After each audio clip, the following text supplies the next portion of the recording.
북한이 전 세계에 운영하고 있는 해외 식당. 이곳에서 일하는 사람들은 북한 체제의 대외 선전창구 역할을 담당합니다. 하지만 해외라는 특수한 환경 속에서 이들이 마주하는 현실은 북한 당국이 예상했던 것과는 달랐습니다. 한 여성이 있었습니다. 30살이 되기 전에 이미 해외 식당의 지배인까지 오른 엘리트였죠. 충성심과 능력을 인정받아 해외 파견을 나온 그녀에게는 조국에 대한 자부심이 가득했습니다. 그런데 어느 날 외국인 손님 한 명이 던진 단 한마디가 그녀의 모든 신념을 흔들어 놓았습니다. 그 순간부터 시작된 의심과 각성, 그리고 목숨을 건 탈출. 북한 해외 식당 지배인이었던 한 여성의 충격적인 증언을 들어보겠습니다. 분단의 사람들에서 전해드립니다. 오늘 영상을 시청하시기 전에 잠깐만요. 구독과 좋아요를 눌러주시면 더 많은 이야기를 들려드릴 수 있는 힘이 됩니다. 제가 처음 해외 파견 명령을 받았을 때의 기분을 지금도 생생히 기억합니다. 28살, 평양의 한 요리학교를 졸업하고 수년간 호텔에서 근무하며 실력을 쌓았던 저에게는 꿈만 같은 일이었죠. 당시 저는 평양 시내의 한 고급 호텔에서 일하고 있었습니다. 외국인 관광객들을 상대하는 업무였는데 영어와 중국어 실력이 뛰어났던 덕분에 상급자들의 눈에 띄었죠. 무엇보다 당에 대한 충성심이 투철하다는 평가를 받았습니다. 매일 새벽 5시에 일어나 조선노동당 중앙위원회에서 내려온 학습 자료를 읽고 저녁에는 동료들과 함께 자아비판 모임에 참석했습니다. 해외 파견 대상자로 선발되기까지는 까다로운 절차를 거쳐야 했습니다. 먼저 저희 출신 성분부터 철저히 조사받았죠. 할아버지는 일제강점기 때 광산에서 일했던 노동자였고 아버지는 6.25 전쟁 때 인민군으로 복무했습니다. 어머니 역시 평양 출신으로 깨끗한 성분이었죠. 3대에 걸친 가족력 조사가 끝나고 나서야 2차 심사에 들어갔습니다. 정치 사상 검증이 가장 중요했습니다. 당 간부들은 저에게 온갖 가정 상황을 제시하며 어떻게 행동할 것인지 물었습니다. 해외에서 남조선 사람을 만나면 어떻게 할 것인가? 자본주의 문화에 현혹되는 동료를 보면 어떻게 대처할 것인가? 같은 질문들이었죠. 저는 매번 당에서 가르쳐준 대로 모범적인 답변을 했습니다. 마지막으로 가족 보증서까지 제출해야 했습니다. 부모님과 남동생이 저희 충성심을 보증하고 만약 제가 해외에서 문제를 일으킬 경우 연대 책임을 지겠다는 서약서에 서명했죠. 그때만 해도 그것이 얼마나 무서운 족쇄인지 몰랐습니다. 드디어 최종 합격 통보를 받았을 때의 기쁨은 말로 표현할 수 없었습니다. 해외 파견 근무자로 선발된다는 것은 북한에서 최고의 영예 중 하나였거든요. 당에서는 저를 조선민주주의인민공화국의 얼굴이라고 불렀습니다. 해외에서 우리 체제의 우수성을 알리고 외화를 벌어들이는 중요한 임무를 맡겼다고 했죠. 출국 전 한 달간은 집중 교육을 받았습니다. 해외에서 지켜야 할 행동 수칙부터 시작해서 긴급상황 대응법까지 머릿속에 철저히 각인시켰죠. 특히 강조된 것은 적대 세력의 회유 공작에 넘어가지 말라는 것이었습니다. 자본주의 사회의 화려함에 현혹되어 조국을 배신하는 사례들을 들려주며 경각심을 심어주었죠. 가족들과의 작별은 가슴 아팠지만 조국을 위해 일할 수 있다는 자부심이 더 컸습니다. 부모님은 자랑스러워하셨고 동생은 부러워했죠. 저는 반드시 성공적으로 임무를 수행해서 가족들에게 명예를 안겨주겠다고 다짐했습니다. 비행기에 오르는 순간 가슴이 벅차올랐습니다. 창밖으로 내려다 보이는 평양의 모습이 점점 작아지면서 저는 조국의 대표로서 당당히 나아가는 것이라고 생각했죠. 그때만 해도 이 여행이 저의 인생을 완전히 바꿔놓을 줄은 꿈에도 몰랐습니다. 도착한 동남아시아의 한 도시는 평양과는 완전히 달랐습니다. 후덥지근한 날씨, 형형색색의 네온사인, 거리를 가득 메운 오토바이들. 모든 것이 낯설고 신기했죠. 하지만 저는 이런 호기심도 당에서 경계하라고 했던 자본주의적 향락의 시작일 수 있다고 생각하며 마음을 다잡았습니다. 제가 배정받은 곳은 현지에서 꽤 유명한 북한 식당이었습니다. 2층짜리 건물에 30개 정도의 테이블이 있었고 직원은 총 15명 정도였죠. 저는 부지배인으로 시작해서 6개월 만에 지배인으로 승진했습니다. 나이에 비해 빠른 승진이었지만 저희 능력과 충성심을 인정받은 결과라고 자부했습니다. 지배인이 된 후에 하루 일과는 빡빡했습니다. 새벽 6시에 일어나 당 학습부터 시작했죠. 조선중앙통신에서 보내온 소식을 직원들과 함께 읽고 우리 체제의 우수성에 대해 토론했습니다. 오전에는 식당 운영 준비를 하고 오후부터 밤까지는 손님들을 맞이했죠. 손님들 대부분은 호기심 많은 외국인 관광객들이었습니다. 북한 음식을 처음 먹어보는 사람들이 많았고, 저희 직원들의 공연도 인기가 높았어요. 냉면, 평양 운반, 김치찌개 같은 메뉴들이 특히 인기였죠. 저는 유창한 외국어 실력으로 손님들과 대화하며 우리 음식의 우수성을 자랑스럽게 설명했습니다. 매달 본국에 보고서를 작성해야 했습니다. 매출액, 직원들의 사상 상태, 현지 정세 등을 자세히 적어서 평양으로 보냈죠. 저는 항상 모든 직원들이 당과 수령님에 대한 충성심으로 똘똘 뭉쳐 열심히 일하고 있다고 썼습니다. 그것이 사실이었고, 저 역시 그런 마음이었거든요. 그렇게 1년여의 시간이 흘렀습니다. 저는 해외 생활에 완전히 적응했고, 식당 운영도 성공적이었죠. 매월 목표 수익을 달성했고, 본국에서도 칭찬을 받았습니다. 저는 조국의 자랑스러운 딸로서 맡은 바 임무를 훌륭히 수행하고 있다고 확신했습니다. 하지만 그 확신이 산산조각 나는 순간이 다가오고 있었습니다. 그날은 평소와 다를 바 없는 저녁이었습니다. 식당은 손님들로 북적였고 직원들은 각자 맡은 일에 열중하고 있었죠. 저는 늘 그랬듯이 홀을 돌아다니며 손님들의 만족도를 확인하고 있었습니다. 그때 한 모퉁이 테이블에 앉은 중년 남성이 저를 불렀습니다. 유럽계로 보이는 외국인이었는데 혼자서 조용히 식사를 하고 있었어요. 평소보다 진지한 표정으로 저를 바라보더니 영어로 말을 걸었습니다. 실례지만 당신은 여기서 얼마나 오래 일하셨나요? 저는 정중하게 대답했습니다. 2년 정도 되었습니다. 저희 식당에 오신 것을 환영합니다. 그 남성은 잠시 망설이는 듯하더니 이렇게 물었습니다. 혹시 고향 소식은 자주 들으시나요? 이상한 질문이라고 생각했지만 저는 당에서 교육받은 대로 답했습니다. 저희 조국은 날로 발전하고 있고 인민들은 행복하게 살고 있습니다. 그러자 그 남성의 표정이 묘하게 변했습니다. 안타까운 듯 그러면서도 조심스러운 표정이었죠. 그리고는 작은 목소리로 이렇게 말했습니다. 당신 나라에서 굶어 죽는 사람들이 너무 많다는 소식을 들었는데 그 순간 저는 머릿속이 하얘졌습니다. 3초도 안 되는 짧은 시간이었지만 그 충격은 마치 머리를 둔기로 얻어맞은 것 같았어요. 세상이 순간 정지한 것 같았습니다. 제가 알고 있던 상식과 완전히 다른 이야기였거든요. 저는 항상 우리나라가 세계에서 가장 훌륭한 사회주의 국가이고 인민들이 풍족하게 살고 있다고 믿어왔습니다. 그런데 굶어 죽는다니요? 도대체 무슨 말인지 이해할 수 없었습니다. 저는 당황한 나머지 목소리가 떨렸습니다. 그런 일은 없습니다. 우리나라는 모든 인민이 평등하게 잘 살고 있어요. 하지만 그 남성은 포기하지 않았습니다. 저는 국제기구에서 일하는 사람입니다. 북한의 식량 상황에 대한 보고서를 여러 번 봤어요. 정말 심각한 상황이라고 들었는데 저는 더 이상 그 대화를 이어갈 수 없었습니다. 당에서 교육받은 대로 적대 세력의 선전선동이라고 판단하고 자리를 피했죠. 하지만 마음 한구석에는 이상한 감정이 자리 잡기 시작했습니다. 그날 밤 저는 잠을 이룰 수 없었습니다. 그 남성의 말이 계속 머릿속을 맴돌았어요. 굶어 죽는 사람들이 너무 많다는 말이 귓가에서 떠나지 않았습니다. 저는 스스로에게 말했죠. 그건 거짓말이야. 적들의 선전이야. 하지만 마음 깊은 곳에서는 다른 생각이 들기 시작했습니다. 혹시 제가 모르는 일들이 조국에서 일어나고 있는 것은 아닐까요? 평양에서 살 때도 가끔 이상한 점들이 있었거든요. 예를 들어 시장에서 장사하는 아주머니들의 모습이었습니다. 그들은 늘 굶주린 표정을 하고 있었고 겨울에는 특히 야위어 보였어요. 당에서는 일시적인 어려움이라고 설명했지만 그 어려움이 너무 오래 지속되는 것 같았습니다. 또 평양 외곽 지역에 갔을 때 본 풍경도 떠올랐습니다. 아이들이 너무 말랐고 어른들도 영양실조로 보이는 사람들이 많았어요. 하지만 그때는 혁명의 과정에서 일어나는 당연한 희생이라고 생각했습니다. 이제 와서 돌이켜보니 의문스러운 점들이 한두 개가 아니었습니다. 왜 우리는 항상 곧 더 나아질 것이라는 말만 들었을까요? 왜 외국 뉴스는 볼 수 없었을까요? 왜 해외 파견 전에 그렇게 많은 서약서를 써야 했을까요?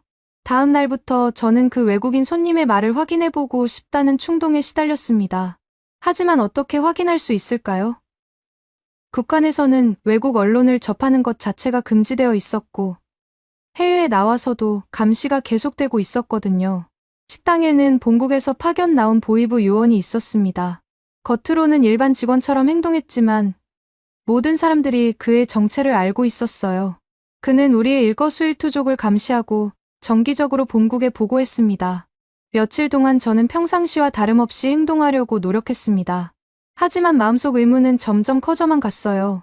특히 밤에 혼자 있을 때면 그 외국인의 말이 사실일 수도 있다는 생각이 들었습니다. 어느 날 밤, 저는 용기를 내어 인터넷 검색을 해보기로 했습니다. 식당 사무실에는 업무용 컴퓨터가 있었고 밤늦은 시간에는 아무도 없었거든요. 손이 떨렸지만 저는 조심스럽게 북한 식량 상황이라고 검색해봤습니다. 화면에 나타난 내용들은 충격적이었습니다.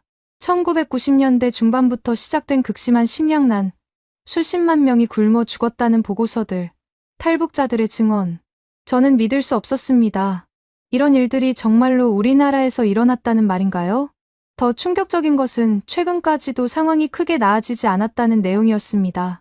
국제기구의 보고서에 따르면 여전히 많은 북한 주민들이 영양실조에 시달리고 있다고 했어요. 특히 어린이들의 상황이 심각하다는 내용을 보니 가슴이 먹먹해졌습니다. 저는 그 자리에 멍하니 앉아 있었습니다.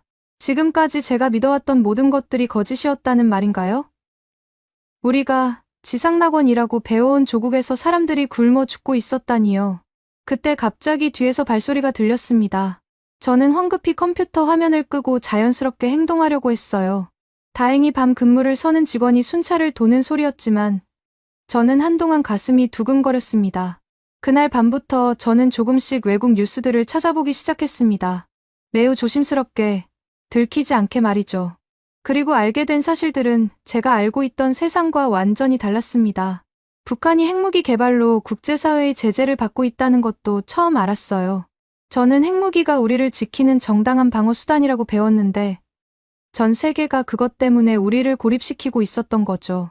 탈북자들의 증언도 충격적이었습니다. 제가 알고 있던 것과는 정반대의 이야기들이었어요. 공개 처형, 정치범 수용소, 강제 송환, 이런 것들이 정말로 존재한다는 말인가요? 하지만 가장 충격적인 것은 한국의 모습이었습니다. 저는 한국이 미군의 식민지나 다름없고 인민들이 굶주리며 살고 있다고 배웠거든요. 그런데 인터넷에서 본 한국은 경제적으로 발달한 현대적인 나라였습니다. 서울의 야경 사진을 보는 순간 저는 말을 잃었습니다. 평양보다 훨씬 화려하고 발전된 모습이었어요. 사람들의 표정도 밝고 자유로워 보였습니다. 이게 정말 우리가 해방시켜줘야 한다던 그 남조선인가요? 그렇게 며칠을 보내면서 저는 점점 더 혼란스러워졌습니다.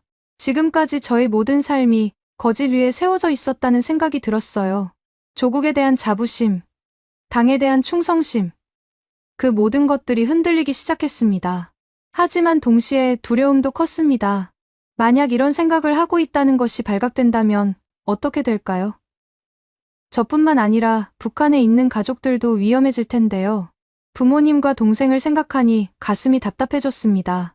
그 외국인 손님의 한마디가 저의 인생을 완전히 바꿔놓기 시작한 것입니다. 그 이후로 저는 완전히 다른 사람이 된 것 같았습니다. 겉으로는 평상시와 똑같이 행동했지만 마음속으로는 끊임없이 의문과 갈등이 일어나고 있었어요. 식당 일과가 끝나고 나면 저는 몰래 인터넷을 통해 외부 세계의 소식을 찾아봤습니다. 처음에는 두려움 때문에 몇 분씩만 봤지만 점점 더 많은 시간을 할애하게 되었죠. 마치 목마른 사람이 물을 찾듯이 진실에 대한 갈증이 점점 커져갔습니다. 북한에 대한 외국 언론의 보도들은 제가 알고 있던 것과는 완전히 달랐습니다. 정치범 수용소의 존재, 공개 처형, 3대에 걸친 연좌제, 이런 것들이 정말로 존재한다는 것을 알게 되었어요. 특히 정치범 수용소에 대한 증언들을 읽을 때는 손이 떨렸습니다. 저는 평양에서 자랐기 때문에 이런 현실을 직접 목격한 적은 없었어요. 하지만 가끔 들었던 소문들이 떠올랐습니다. 어느 날 갑자기 사라진 이웃집 아저씨, 정치적 문제로 지방으로 보내졌다던 동료, 그때는 그저 당에서 하는 일이니 당연하다고 생각했는데 이제는 그 진실이 무엇인지 알 것 같았습니다. 더욱 충격적인 것은 탈북자들의 증언이었습니다. 그들이 말하는 북한의 모습은 제가 살았던 그곳과는 전혀 다른 세상이었어요. 국경 지역의 참혹한 현실, 장마당에서의 생존 투쟁, 중국으로 넘어가다가 붙잡혀 송환되는 사람들의 이야기. 한 탈북 여성의 인터뷰 영상을 보다가 저는 울음을 터뜨렸습니다. 그녀는 제 또래였는데 가족을 먹여 살리기 위해 중국으로 넘어갔다가 붙잡혀 돌아온 경험을 담담하게 말하고 있었어요. 그녀의 눈에는 제가 한 번도 본 적 없는 깊은 절망이 담겨 있었습니다. 우리는 그냥 살고 싶었을 뿐이에요. 가족들이 굶어 죽지 않게 하고 싶었을 뿐인데 그녀의 말이 제 가슴을 파고들었습니다. 저는 평양에서 비교적 풍족하게 살았지만 같은 하늘 아래에서 이런 고통을 겪고 있는 사람들이 있었다니요. 그런데 가장 큰 충격은 한국에 대한 진실을 알게 되었을 때였습니다. 저는 한국이 미제의 식민지이고 인민들이 극심한 고통 속에서 살고 있다고 배웠거든요. 하지만 실제로는 정반대였습니다. 한국은 경제적으로 발달한 나라였고 사람들은 자유롭게 살고 있었어요. 무엇보다 놀라운 것은 북한에서 온 사람들을 받아들여 지원해주고 있다는 사실이었습니다. 정착금도 주고 집도 제공하고 교육 기회도 준다니요. 저는 한국의 거리 풍경을 보여주는 동영상을 보면서 눈을 의심했습니다. 밤늦게까지 환하게 켜진 가게들, 자유롭게 돌아다니는 사람들, 풍요로운 시장의 모습. 이것이 우리가 해방시켜줘야 한다던 그 남조선인가요? 더욱 놀라운 것은 한국 사람들이 북한 사람들에 대해 갖고 있는 감정이었습니다. 적대감이 아니라 안타까움과 연민이었어요. 같은 민족이니까 하루빨리 통일되어 함께 살았으면 좋겠다는 이야기들을 들을 때마다 가슴이 뭉클해졌습니다. 한국에 정착한 탈북자들의 인터뷰를 보는 것이 일과가 되었습니다. 그들은 처음에는 적응하기 어려웠지만 시간이 지나면서 새로운 삶을 꾸려나가고 있었어요. 자유롭게 말할 수 있고 원하는 일을 할 수 있고 꿈을 가질 수 있다는 것이 얼마나 소중한지 깨달았다고 했습니다. 그런 영상들을 볼 때마다 저는 복잡한 감정에 휩싸였습니다. 부러움, 그리움, 그리고 동시에 두려움. 혹시 저도 그런 삶을 살 수 있을까요? 하지만 곧바로 현실이 떠올랐습니다. 북한에 있는 가족들, 저에게 맡겨진 임무, 그리고 배신자가 될 수도 있다는 두려움. 어느 날 밤, 저는 우연히 북한 해외 식당에서 일하던 다른 여성들의 탈북 사례를 발견했습니다. 저와 비슷한 처지에 있던 사람들이 집단으로 탈북한 사건이었어요. 그들의 증언을 읽으면서 저는 제가 느끼고 있던 감정들이 혼자만의 것이 아니라는 걸 알았습니다. 그 여성들도 처음에는 조국에 대한 충성심이 투철했다고 했어요. 하지만 해외에 나와서 진실을 알게 되면서 점점 회의가 들기 시작했다고 했습니다. 특히 북한에 있는 가족들의 안전 때문에 오랫동안 고민했다고 하더군요. 저는 그들의 이야기에서 저 자신을 발견했습니다. 똑같은 갈등, 똑같은 두려움, 똑같은 절망감. 하지만 그들은 용기를 내어 새로운 삶을 선택했고 지금은 한국에서 행복하게 살고 있다고 했습니다. 그렇게 몇 주가 지나면서 저는 점점 더 확신하게 되었습니다. 제가 지금까지 믿어왔던 것들은 거짓이었고 진짜 진실은 따로 있다는 것을 말이죠. 하지만 아직도 결정적인 행동을 취할 용기는 나지 않았습니다. 그러던 어느 날 식당에 또 다른 외국인 손님이 왔습니다. 이번에는 한국계 미국인으로 보이는 중년 여성이었어요. 그녀는 북한 음식을 먹으면서 저에게 한국어로 말을 걸었습니다. 음식이 정말 맛있네요. 고향 생각이 나시죠? 저는 깜짝 놀랐습니다. 한국어를 듣는 것 자체가 오랜만이었거든요. 그리고 그녀가 고향이라고 한 것도 의미심장했습니다. 북한과 한국을 하나의 고향으로 보고 있다는 뜻이었으니까요. 저희는 저희 나라 음식을 외국분들께 소개하는 것이 자랑스럽습니다. 저는 조심스럽게 대답했지만 그녀는 제 마음을 꿰뚫어 보는 듯한 눈빛으로 저를 바라봤습니다. 언제든지 마음이 바뀌면 한국에는 여러분을 도와줄 사람들이 많아요. 같은 민족이니까요. 그녀는 그 말을 남기고 조용히 자리를 떠났습니다. 하지만 그 한마디가 제게는 마지막 확신을 주었어요. 정말로 한국에서는 북한 사람들을 형제자매로 받아들이고 있다는 것을 느꼈거든요. 그날 밤, 저는 마침내 결심했습니다.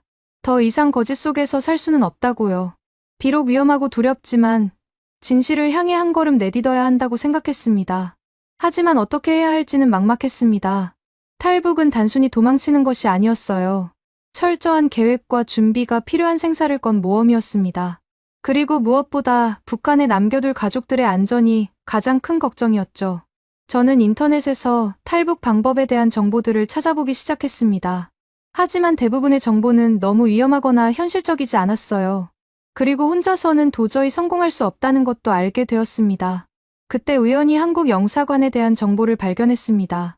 각 나라의 한국 영사관에서 북한 주민들의 탈북을 도와준다는 내용이었어요.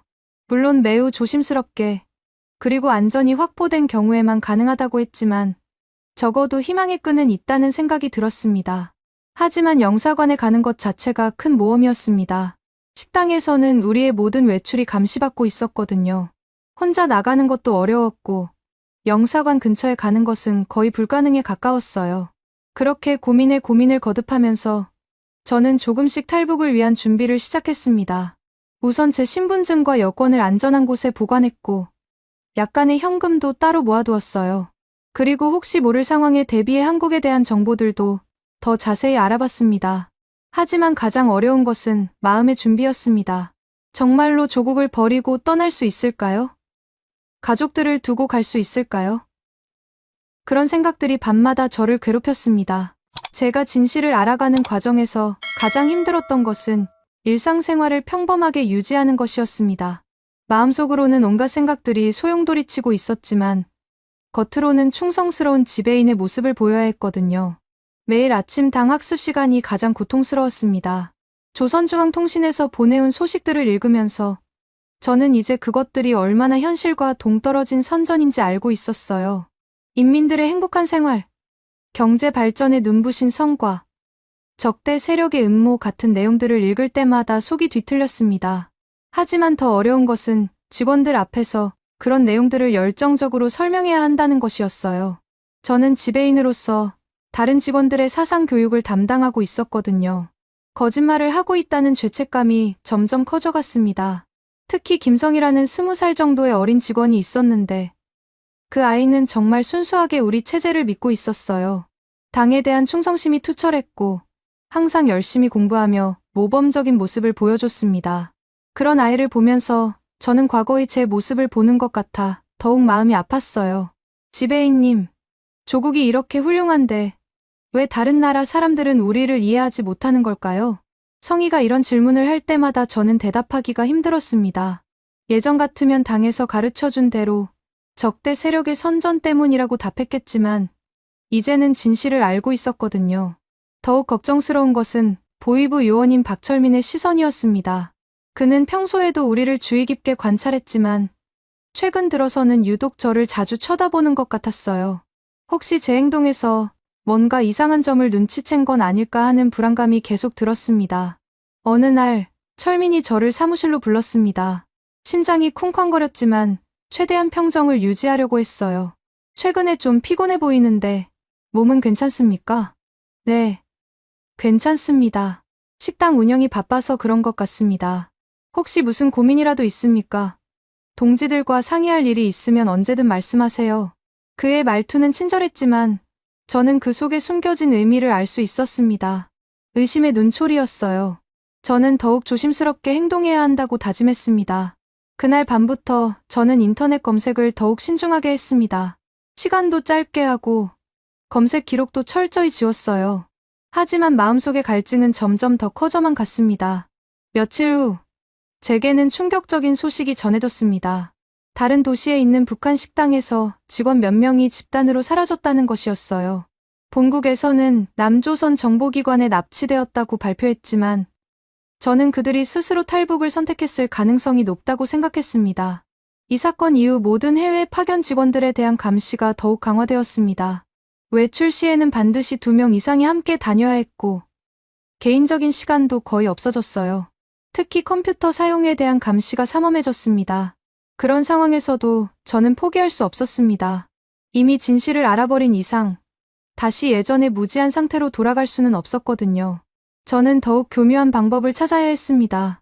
어느 날 식당에 정기적으로 오는 현지 교민이 있다는 것을 알게 되었습니다. 한국계 사업가였는데 가끔 북한 음식이 그리워서 온다고 했어요. 저는 그분과 조심스럽게 대화를 나누기 시작했습니다. 음식이 입에 맞으시나요? 네. 고향 맛이 나서 좋습니다. 분단이 언제 끝날지 모르겠네요. 그분의 말에는 진심 어린 안타까움이 담겨 있었습니다. 저는 그분이 진정으로 통일을 바라고 있다는 것을 느낄 수 있었어요. 며칠 후 그분이 다시 오셨을 때 저는 용기를 내어 더 깊은 대화를 시도해봤습니다. 한국은 어떤 곳인가요? 왜 그런 걸 물으시죠? 그냥 같은 민족이니까 궁금해서요. 그분은 잠시 저를 바라보더니 조심스럽게 대답했습니다. 자유로운 곳입니다. 실수도 많이 하고 부족한 점도 많지만 적어도 자신의 생각을 말할 수 있고 꿈을 꿀 수 있는 곳이에요. 그 말이 제 가슴 깊이 와닿았습니다. 자유롭게 생각하고 말할 수 있다는 것. 그것이 얼마나 소중한지 이제야 깨달았거든요. 하지만 그런 대화도 오래 지속될 수는 없었습니다. 철민이 제 주변을 맴돌며 감시의 눈길을 보내고 있었거든요. 저는 더욱 조심해야 했습니다. 어느 날 밤, 저는 마침내 결정적인 정보를 발견했습니다. 한국 영사관의 정확한 위치와 연락처였어요. 그리고 탈북을 원하는 북한 주민들을 위한 비밀 연락망도 있다는 것을 알게 되었습니다. 하지만 영사관에 가는 것은 여전히 불가능해 보였습니다. 식당에서 영사관까지는 상당한 거리가 있었고, 혼자 그곳까지 가려면 여러 사람의 눈에 띌 수밖에 없었거든요. 그때 저는 다른 방법을 생각해냈습니다. 바로 인터넷을 통한 연락이었어요. 한국 영사관에서 운영하는 비밀 이메일 주소가 있다는 것을 알게 되었거든요. 하지만 이것도 매우 위험한 일이었습니다. 인터넷 감시가 강화된 상황에서 그런 이메일을 보낸다는 것은 발각될 가능성이 높았어요. 그래도 저는 시도해보기로 했습니다. 며칠 동안 고민한 끝에 저는 매우 짧고 간단한 메시지를 보내기로 했습니다. 신원이 노출되지 않도록 최대한 조심스럽게 작성했어요. 도움이 필요합니다. 연락을 기다리겠습니다. 단 한 줄의 메시지였지만 그것을 보내는 순간 저는 돌이킬 수 없는 선을 넘었다는 것을 느꼈습니다. 이제 정말로 탈북을 위한 첫걸음을 내디딘 것이었어요. 답장이 올지 안 올지도 모르는 상황이었지만 저는 매일 밤 이메일을 확인했습니다. 그리고 일주일 후 드디어 답장이 왔어요. 안전한 방법을 찾고 있습니다. 조금 더 기다려주세요. 짧은 메시지였지만 그것만으로도 저는 희망을 느꼈습니다. 정말로 도움을 받을 수 있다는 것을 확신하게 되었거든요. 하지만 동시에 더 큰 조심이 필요했습니다. 철민의 감시가 날로 강해지고 있었고 다른 직원들도 제 행동을 이상하게 여기기 시작했어요. 특히 성인은 지배인님이 요즘 뭔가 걱정이 많아 보인다고 말하기도 했습니다. 저는 평상시보다 더 열심히 당 활동에 참여하고 충성심을 보여주려고 노력했습니다. 하지만 마음속으로는 하루빨리 이 상황에서 벗어나고 싶다는 생각뿐이었어요. 그렇게 긴장과 불안 속에서 며칠이 더 지났습니다. 그리고 드디어 두 번째 메시지가 도착했어요. 다음 주 화요일 오후 3시. 시내 중심가 대형 쇼핑몰 1층 카페. 빨간 스카프를 착용하고 오세요. 메시지를 읽는 순간 온몸이 떨렸습니다. 드디어 구체적인 만남이 성사된 것이었어요. 하지만 동시에 엄청난 두려움도 몰려왔습니다. 정말로 갈 수 있을까요? 만약 발각되면 어떻게 될까요? 하지만 저는 이미 결심을 굳혔습니다. 더 이상 거짓 속에서 살 수는 없었어요. 자유를 향한 첫걸음을 내디딜 때가 온 것입니다. 약속 시간이 다가올수록 저는 점점 더 불안해졌습니다. 화요일 오후 3시, 그 시간은 제 인생에서 가장 중요한 순간이 될 것이었어요. 하지만 그곳에 가기 위해서는 먼저 식당에서 빠져나올 핑계를 만들어야 했습니다. 월요일 밤, 저는 거의 잠을 이루지 못했습니다. 온갖 시나리오를 머릿속으로 그려봤어요. 만약 철민이 의심한다면? 만약 누군가 저를 따라온다면? 만약 이 모든 것이 함정이라면? 두려움이 몰려왔지만 그래도 포기할 수는 없었습니다. 화요일 아침, 저는 평상시보다 더 일찍 나와서 식당 준비를 도왔습니다. 최대한 자연스럽게 행동하려고 했어요. 점심시간이 지나고 나서 저는 철민에게 말을 꺼냈습니다. 오늘 오후에 식자재 공급업체 사장을 만나러 가야 합니다. 새로운 계약 건으로 중요한 미팅이에요. 혼자 가십니까? 철민의 질문에 심장이 덜컥했지만 저는 미리 준비한 답변을 했습니다. 네. 개인적인 비즈니스 미팅이라서요. 저녁 전에는 돌아오겠습니다. 다행히 철민은 더 이상 추궁하지 않았습니다. 하지만 그의 눈빛에서 의심의 기색을 완전히 지울 수는 없었어요. 오후 2시 30분. 저는 빨간 스카프를 목에 두르고 식당을 나섰습니다. 걸음걸음마다 뒤를 돌아보고 싶은 충동을 억누르며 택시를 잡았어요. 기사에게 쇼핑몰 주소를 알려주고 나서야 조금 안심이 되었습니다. 택시 안에서 보는 거리 풍경이 평소와 달라 보였습니다. 모든 것이 더 선명하고 생생하게 느껴졌어요. 마치 마지막으로 보는 것처럼 말이죠. 혹시 오늘이 이 도시에서 보내는 마지막 날이 될지도 모른다는 생각이 들었거든요. 쇼핑몰에 도착했을 때는 정확히 2시 55분이었습니다. 1층 카페를 찾아가면서 주변을 둘러봤어요. 혹시 수상한 사람이 없는지, 누군가 저를 따라온 것은 아닌지 확인하려고 했습니다. 카페에 들어서자 여러 테이블에 사람들이 앉아 있었습니다. 저는 구석진 자리에 앉아서 주변을 살펴봤어요. 빨간 스카프를 한 조를 찾는 사람이 있을까 하고 기다렸습니다. 3시 정각, 한 중년 남성이 카페로 들어왔습니다. 그는 잠시 주변을 둘러보더니 저에게 다가왔어요. 평범한 현지인처럼 보였지만 뭔가 특별한 기운이 느껴졌습니다. 실례합니다. 혹시 김 선생님이신가요? 그가 작은 목소리로 물었습니다. 제가 이메일에서 사용한 가명이었어요. 저는 조심스럽게 고개를 끄덕였습니다. 네, 맞습니다. 저는 이민호라고 합니다. 한국 영사관에서 나왔어요. 그 순간 저는 가슴이 터질 것 같았습니다. 정말로 한국에서 도움의 손길을 내밀어준 것이었어요. 민호 씨는 차분하고 신중한 모습이었습니다. 우선 안전한 곳으로 이동하겠습니다. 저를 따라오세요. 우리는 카페를 나와서 쇼핑몰 안에 한적한 통로로 갔습니다. 민호 씨는 주변을 살피며 조심스럽게 말했어요. 지금 상황이 어떤지 설명해 주세요. 혹시 누가 의심하고 있나요? 저는 최대한 간략하게 제 상황을 설명했습니다. 식당에서의 감시, 철민의 의심스러운 시선, 그리고 오늘 나온 핑계까지 모든 것을 말했어요. 시간이 많지 않겠네요. 빨리 결정하셔야 합니다. 민호 씨의 말에 저는 가슴이 조여왔습니다. 이미 각오는 했지만 막상 현실로 다가오니 두려웠어요. 만약 지금 탈북을 결정하신다면 오늘 당장 움직여야 합니다. 내일부터는 더 위험해질 수 있어요. 그럼 식당으로 돌아갈 수 없다는 말인가요? 돌아가셨다가 나중에 다시 연락하셔도 되지만 그때까지 안전을 보장할 수는 없습니다. 상대방이 이미 의심하고 있다면 더욱 그래요. 저는 깊은 고민에 빠졌습니다. 정말로 오늘 모든 것을 결정해야 하는 건가요? 가족들을 생각하니 가슴이 아팠어요. 부모님과 동생에게는 아무 말도 하지 못한 채 떠나야 한다니요. 가족들은 어떻게 되나요? 솔직히 말씀드리면 일시적으로는 어려움을 겪을 수도 있습니다. 하지만 시간이 지나면서 상황은 나아질 거예요. 그리고 나중에 한국에 정착하신 후에 가족들을 데려올 방법도 찾을 수 있습니다. 민호 씨의 말은 현실적이었지만 위로가 되었습니다. 완전히 포기해야 하는 것은 아니라는 희망을 주었거든요. 결정하는데 얼마나 시간이 필요하세요? 지금 결정하겠습니다. 저는 마침내 용기를 냈습니다. 더 이상 거짓 속에서 살 수 없었어요. 비록 두렵고 불안하지만 자유를 향한 첫걸음을 내딛기로 했습니다. 도와주세요. 탈북하고 싶습니다.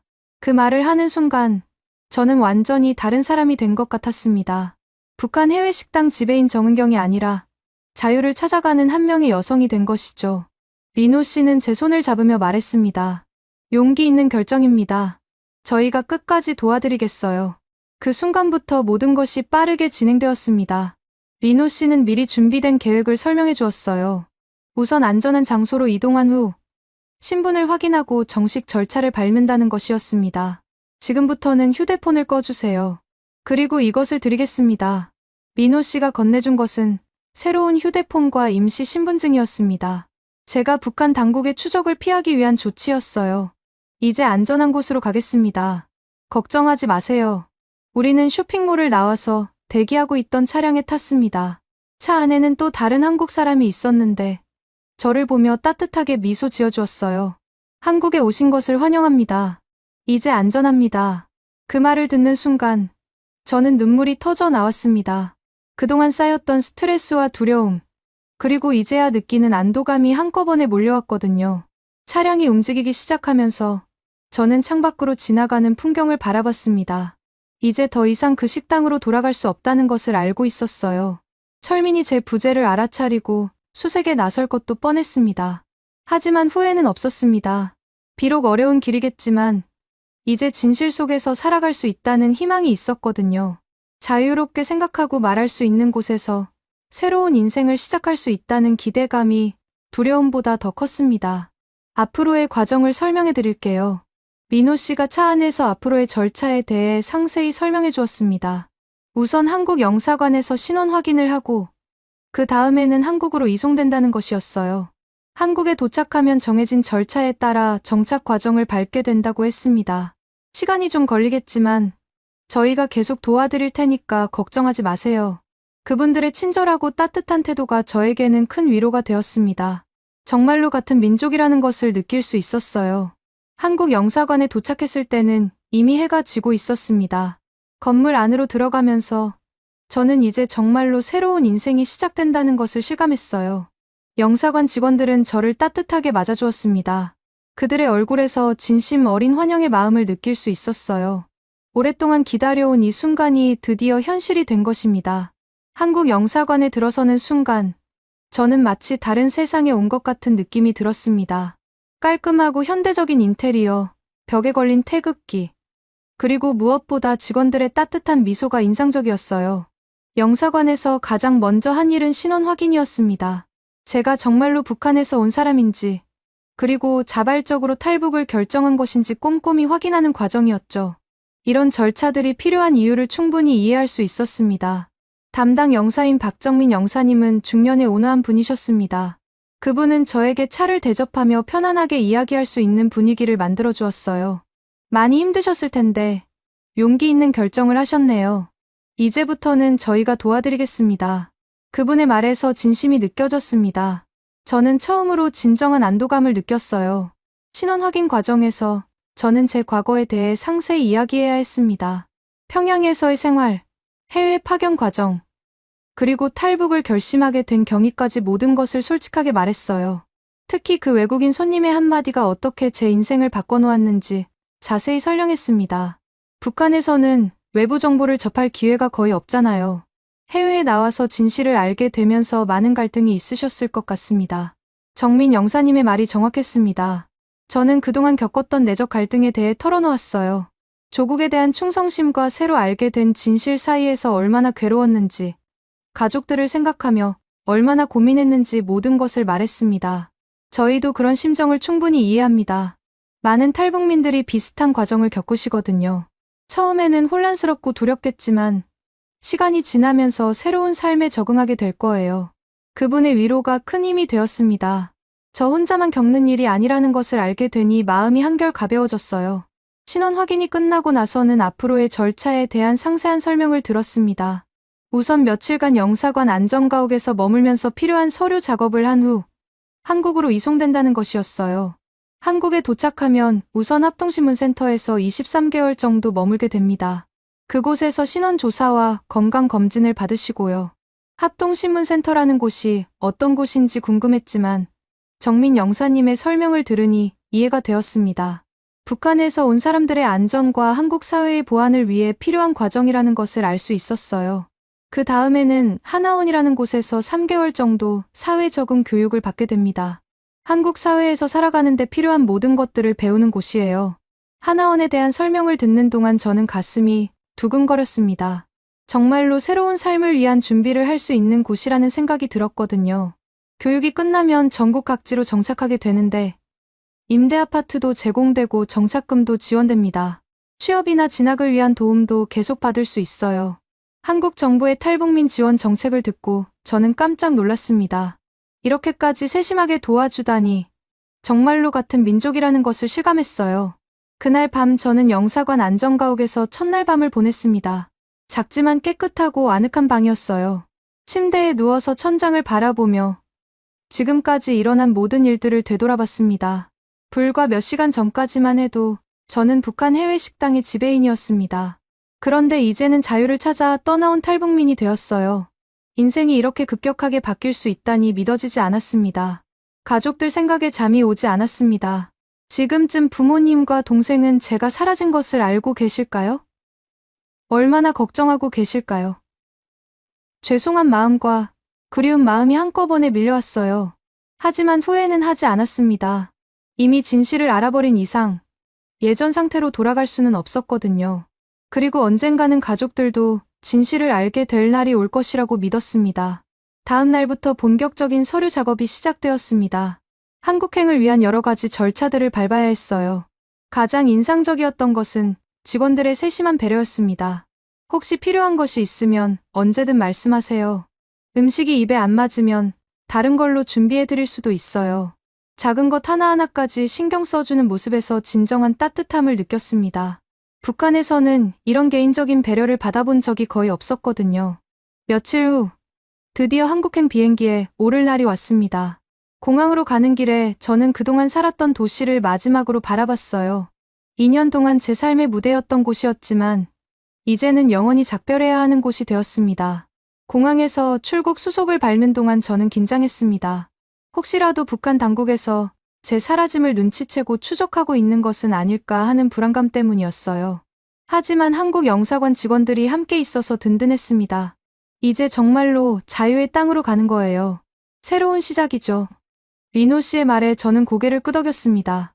정말로 새로운 시작이었어요. 지금까지의 모든 것을 뒤로하고 완전히 다른 인생을 살아가게 되는 것이었습니다. 비행기에 오르는 순간 저는 가슴이 벅차올랐습니다. 몇 시간 후면 대한민국 땅을 밟게 되는 것이었어요. 그동안 꿈에서만 그려왔던 자유의 나라에 드디어 발을 딛게 되는 것이었습니다. 비행기가 이륙하면서 아래로 내려다 보이는 불빛들이 점점 작아졌습니다. 저는 창밖을 바라보며 과거와 작별 인사를 했어요. 이제는 정말로 돌이킬 수 없는 길을 선택한 것이었습니다. 기내에서 승무원들이 건네준 한국 음식을 먹으면서 저는 앞으로의 삶에 대해 생각해봤습니다. 분명 쉽지 않은 길일 것입니다. 새로운 사회에 적응하는 것, 경제적으로 자립하는 것, 그리고 무엇보다 정신적인 상처들을 치유하는 것까지 많은 과제들이 기다리고 있었어요. 하지만 두렵지 않았습니다. 이제는 자유롭게 생각하고 말할 수 있는 곳에서 살 수 있다는 희망이 있었거든요. 그리고 저와 같은 길을 걸어온 많은 사람들이 있다는 것도 큰 위로가 되었습니다. 몇 시간의 비행 끝에 인천국제공항에 도착했을 때 저는 꿈을 꾸는 것 같았습니다. 정말로 대한민국에 왔다니 아직도 믿어지지 않았어요. 공항에서 저를 맞이해준 것은 통일부 직원들이었습니다. 그들의 얼굴에서도 진심 어린 환영의 마음을 느낄 수 있었어요. 대한민국에 오신 것을 환영합니다. 이제 진짜 자유입니다. 그 말을 듣는 순간 저는 눈물이 터져 나왔습니다. 드디어 자유의 땅에 발을 딛게 된 것이었어요. 길고 어려운 여정이 있겠지만 이제 진정한 삶을 시작할 수 있게 된 것입니다. 인천국제공항에서 통일부 직원들과 함께 차량에 탔을 때 저는 창밖으로 보이는 모든 것이 신기했습니다. 깔끔하게 정비된 도로, 질서정연하게 달리는 자동차들, 그리고 무엇보다 밤늦은 시간임에도 환하게 불이 켜진 건물들이 인상적이었어요. 처음 오시는 분들은 다들 그런 표정을 지으세요. 옆에 앉은 통일부 김현우 과장님이 미소를 지으며 말씀하셨습니다. 그분은 오랫동안 탈북민 업무를 담당해오신 베테랑이라고 하더군요. 지금부터 합동신문센터로 가겠습니다. 거기서 23개월 정도 지내시게 될 텐데 처음에는 좀 답답하실 수도 있어요. 하지만 안전과 정착을 위해 꼭 필요한 과정이니까 이해해주세요. 저는 고개를 끄덕였습니다. 이미 영사관에서 설명을 들었기 때문에 어느 정도 예상하고 있었거든요. 합동신문센터에 도착한 것은 새벽 1시쯤이었습니다. 외관상으로는 평범한 관공서 건물 같아 보였지만 보안이 매우 철저했어요. 여러 단계의 출입 통제를 거쳐서 건물 안으로 들어갔습니다. 담당 조사관인 이정우 과장님이 저를 맞이해 주었습니다. 중년의 인자한 분이셨는데 첫인상부터 믿음이 갔어요. 멀리서 오시느라 고생 많으셨습니다. 우선 오늘은 푹 쉬시고 내일부터 본격적인 절차를 시작하겠습니다. 제가 배정받은 방은 생각보다 쾌적했습니다. 침대, 책상, 옷장 등 기본적인 가구들이 갖춰져 있었고 개인 화장실도 있었어요. 물론 창문에는 철창이 있고 문은 밖에서 잠궈지지만 그래도 충분히 편안한 공간이었습니다. 다음 날부터 시작된 조사 과정은 생각보다 체계적이고 세밀했습니다. 우선 제 신원에 대한 철저한 확인부터 시작되었어요. 북한에서의 학력, 경력, 가족 관계, 그리고 해외 파견 과정까지 모든 것을 상세히 검증했습니다. 혹시 북한 정보기관과 관련된 업무를 한 적이 있으신가요? 이런 질문들은 당연한 것이었습니다. 북한에서 보낸 간첩이 아니라는 것을 확실히 해야 하니까요. 저는 솔직하게 모든 것을 답변했습니다. 가장 중요한 것은 탈북 동기에 대한 조사였습니다. 왜 탈북을 결심했는지, 언제부터 그런 생각을 했는지, 어떤 경로로 한국에 오게 되었는지 모든 것을 자세히 설명해야 했어요. 그 외국인 손님의 말이 정말 큰 충격이었나 보네요. 정우 과장님이 제 이야기를 들으며 고개를 끄덕였습니다. 저는 그때의 상황을 생생하게 재현해서 말씀드렸어요. 처음에는 믿을 수 없었습니다. 우리나라에서 사람들이 굶어 죽는다니. 그런 일이 있을 리 없다고 생각했거든요. 하지만 인터넷으로 확인해보니 모든 것이 사실이었어요. 제 증언을 들으며 조사관들은 때로는 안타까운 표정을 지었고, 때로는 놀라는 기색을 보였습니다. 특히 북한 해외 식당의 내부 실정에 대한 이야기는 그들에게도 유용한 정보였던 것 같아요. 조사 과정에서 가장 힘들었던 것은 가족들에 대한 질문이었습니다. 제가 탈북함으로써 가족들이 어떤 처벌을 받을지에 대한 걱정 때문이었어요. 가족분들 걱정이 많으시죠? 이해합니다. 하지만 요즘은 예전만큼 가혹한 처벌을 하지는 않아요. 특히 해외에서 일어난 일이라면 더욱 그렇고요. 정우 과장님의 위로가 조금은 도움이 되었지만 여전히 마음 한구석의 걱정을 완전히 지울 수는 없었습니다. 건강검진도 매우 철저했습니다. 기본적인 신체검사부터 시작해서 각종 전염병 검사, 정신건강검사까지 모든 것을 다 받았어요. 다행히 큰 이상은 없었지만 영양 상태가 다소 좋지 않다는 진단을 받았습니다. 북한에서 오신 분들 중에 영양실조를 겪은 분들이 많아요. 천천히 회복하시면 됩니다. 의료진의 친절한 설명과 치료 덕분에 몸 상태는 점점 좋아졌습니다. 합동신문센터에서의 생활은 규칙적이었습니다. 아침 7시에 기상해서 운동을 하고 8시에 아침 식사를 했어요. 그 다음에는 조사나 면담, 그리고 오후에는 기초적인 한국 사회 적응 교육을 받았습니다. 다른 탈북민들과 함께 생활하는 것도 새로운 경험이었습니다. 저처럼 해외에서 온 사람도 있었고 중국을 거쳐서 온 사람들도 많았어요. 각자의 사연이 모두 달랐지만 자유를 찾아온 마음은 같았습니다. 저는 국경 지역에서 살았는데 정말 힘들었어요. 하루하루 살아가는 것 자체가 투쟁이었거든요. 한 아주머니가 자신의 이야기를 들려주었습니다. 저와는 완전히 다른 환경에서 살았지만 북한 체제에 대한 회의감을 갖게 된 과정은 비슷했어요. 해외에서 일하셨으면 북한에서는 엘리트였겠네요. 그런데도 탈북을 결심하셨다니 대단하세요. 다른 분들이 저를 보는 시선에는 부러움과 존경이 섞여 있었습니다. 하지만 저는 그들의 용기가 더 대단하다고 생각했어요. 저보다 훨씬 어려운 환경에서 목숨을 걸고 탈북을 감행했으니까요. 합동신문센터에서 가장 인상적이었던 것은 직원들의 태도였습니다. 비록 조사를 받는 입장이었지만 그들은 저희를 범죄자가 아닌 도움이 필요한 사람으로 대해주었어요. 힘든 일이 있으면 언제든 말씀하세요. 저희가 도와드릴 수 있는 건 최대한 도와드리겠습니다. 상담사 선생님의 따뜻한 말씀에 저는 여러 번 눈물을 흘렸습니다. 북한에서는 개인의 감정이나 어려움을 털어놓을 상대가 거의 없었거든요. 2개월이 지나갈 무렵 저는 점점 한국 사회에 대해 더 많이 알게 되었습니다. 교육 시간에 배우는 것들이 정말 신기했어요. 민주주의, 시장경제, 개인의 자유와 권리 같은 개념들이 처음에는 이해하기 어려웠지만 점점 그 소중함을 깨달아갔습니다. 한국에서는 대통령도 국민이 선택해요. 그리고 잘못하면 탄핵할 수도 있고요.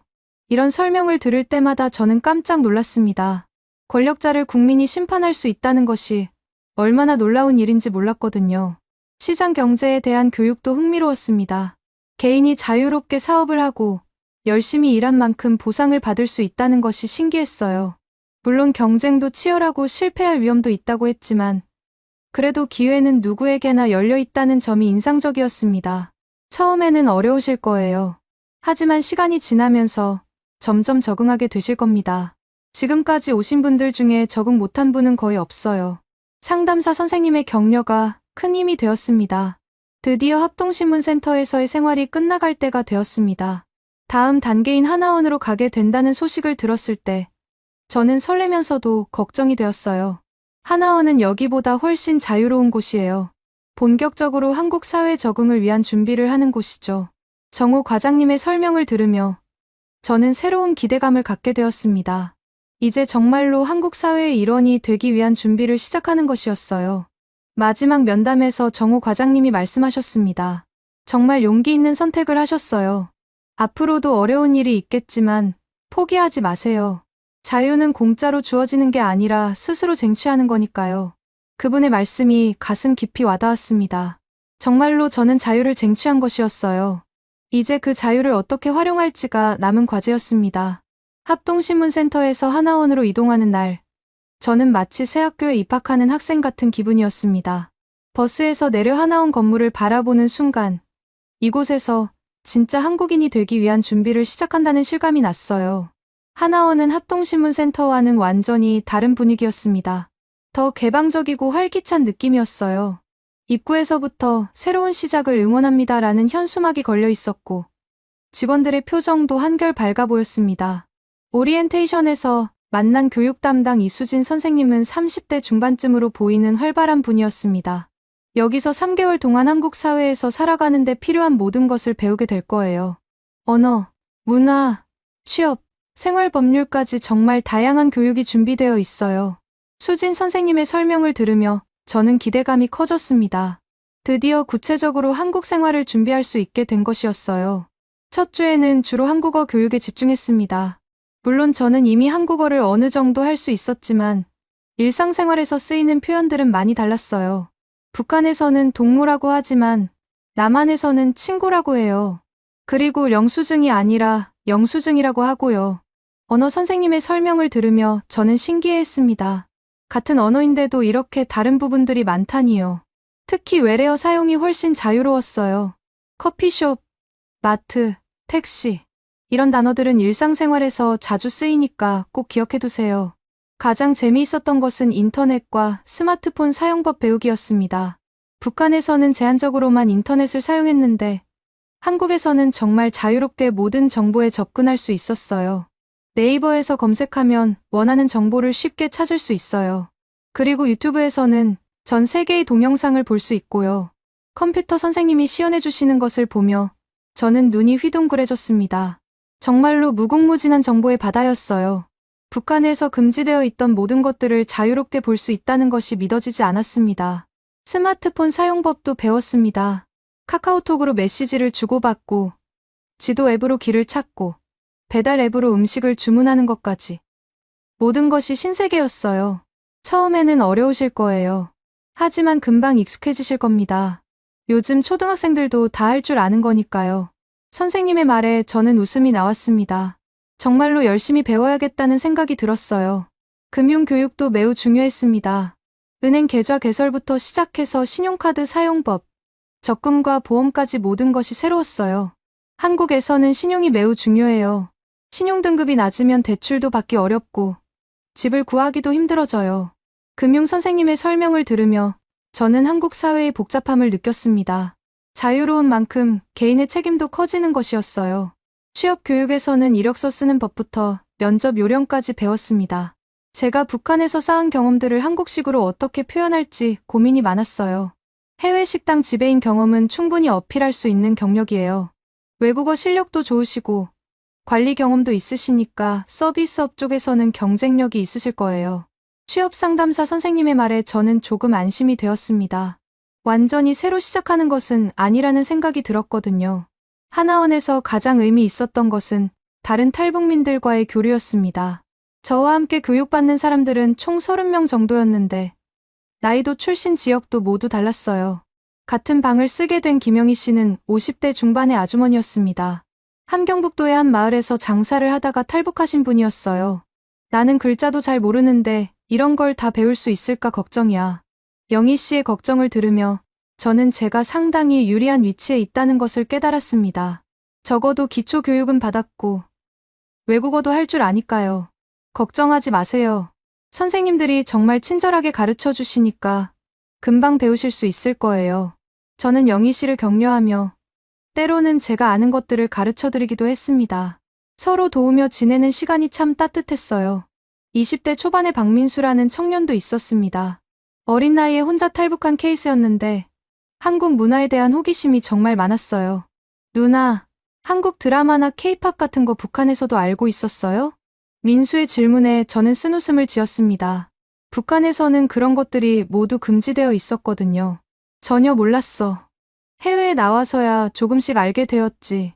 정말요. 그럼 BTS도 몰랐다는 거예요? 민수의 놀란 표정을 보며 저는 한국 문화의 영향력을 새삼 느꼈습니다. 전 세계 젊은이들이 열광하는 문화를 만들어내는 나라에 와 있다는 것이 신기했어요. 문화 적응 교육에서는 한국의 역사와 사회 제도에 대해 배웠습니다. 특히 민주주의의 발달 과정을 배울 때는 정말 감동적이었어요. 1987년 민주화 운동을 통해 국민들이 직접 대통령을 뽑을 수 있게 되었어요. 그 이전에는 군사정권이 계속되었죠. 역사 선생님의 설명을 들으며 저는 한국도 민주주의를 쟁취하기 위해 많은 희생을 치렀다는 것을 알게 되었습니다. 자유가 저절로 주어진 것이 아니라는 것을 실감했어요. 의료 제도에 대한 교육도 받았습니다. 건강보험 제도, 병원 이용법, 응급상황 대처법 등을 배웠는데 모든 국민이 의료 혜택을 받을 수 있다는 것이 놀라웠어요. 아프면 언제든 병원에 가서 치료받을 수 있어요. 건강보험이 있으니까 부담도 크지 않고요. 간호사 선생님의 설명을 들으며 저는 한국의 복지 제도에 감탄했습니다. 북한에서는 병원에 가는 것도 쉽지 않았거든요. 법률 교육에서는 한국에서 지켜야 할 법규들을 배웠습니다. 교통법규, 소비자보호법, 노동법 등 일상생활과 밀접한 법들이었어요. 한국은 법치국가입니다. 누구든 법 앞에서는 평등하고 부당한 일을 당하면 법의 보호를 받을 수 있어요. 법무관 선생님의 말씀을 들으며 저는 진정한 의미의 평등을 느꼈습니다. 북한에서는 신분에 따라 법 적용이 달랐거든요. 하나원에서의 생활 중 가장 기억에 남는 것은 문화체험 활동이었습니다. 서울 시내 관광, 전통문화 체험, 그리고 한국 음식 만들기까지 다양한 프로그램이 있었어요. 처음으로 명동에 갔을 때의 충격은 지금도 잊을 수 없습니다. 엄청난 인파, 화려한 상점들, 그리고 자유롭게 쇼핑을 즐기는 사람들의 모습이 신세계였어요. 이런 게 진짜 자유구나. 마음속으로 중얼거리며 거리를 걸었습니다. 아무도 저를 감시하지 않고 원하는 곳에 가서 원하는 것을 할 수 있다는 것이 얼마나 소중한지 새삼 깨달았어요. 전통문화 체험에서는 한복을 입어보고 전통차도 마셨습니다. 같은 민족의 문화인데도 북한에서는 경험할 수 없었던 것들이었어요. 원래는 하나의 문화였는데 분단되면서 달라진 거죠. 언젠가는 다시 하나가 될 거예요. 문화의 설사의 말을 들으며 저는 통일에 대한 새로운 희망을 갖게 되었습니다. 3개월의 교육 과정이 끝나갈 무렵 저는 많은 것이 달라져 있었습니다. 한국어도 훨씬 자연스러워졌고 한국 사회에 대한 이해도도 크게 높아졌어요. 무엇보다 자신감이 생겼습니다. 이제 정말 한국 사회에 나갈 준비가 되었네요. 수진 선생님의 말에 저는 고개를 끄덕였습니다. 아직 많이 부족하지만 적어도 기본기는 갖춘 것 같았어요. 졸업식 날, 저는 동기들과 함께 수료증을 받았습니다. 그 종이 한 장이 단순한 수료증이 아니라 새로운 인생의 출발점이라는 생각이 들었어요. 여러분 모두 대한민국의 소중한 구성원입니다. 어려운 일이 있으면 언제든 연락하세요. 원장님의 따뜻한 말씀을 들으며 저는 눈시울이 뜨거워졌습니다. 정말로 환영받고 있다는 느낌이 들었거든요. 이제 진짜 사회로 나갈 시간이 되었습니다. 두렵기도 했지만 기대감이 더 컸어요. 드디어 진정한 자유를 만끽할 수 있게 된 것입니다. 하나원 졸업과 함께 저에게는 정착지가 배정되었습니다.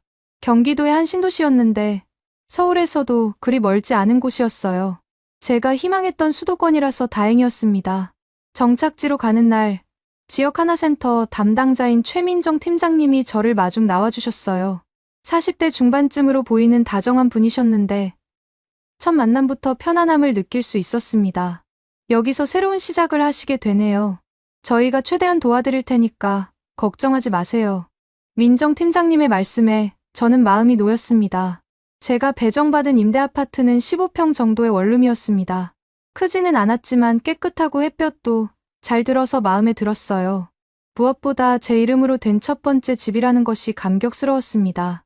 기본적인 가전제품과 가구는 모두 준비되어 있어요. 부족한 것이 있으면 말씀하세요. 정말로 냉장고, 세탁기, TV, 침대까지 모든 것이 갖춰져 있었습니다. 북한에서는 상상도 할 수 없었던 대우였어요. 첫날 밤, 혼자 앉아서 창밖을 바라보며 지난 1년을 되돌아봤습니다. 불과 1년 전만 해도 저는 북한 해외 식당의 지배인이었는데 이제는 한국에서 새로운 삶을 시작하게 되었어요. 꿈만 같은 일이었습니다. 다음 날부터 본격적인 정착 과정이 시작되었습니다. 우선 주민등록을 하고 은행 계좌를 개설했어요. 제 이름이 적힌 통장을 받는 순간 정말로 한국 사회의 일원이 되었다는 실감이 났습니다.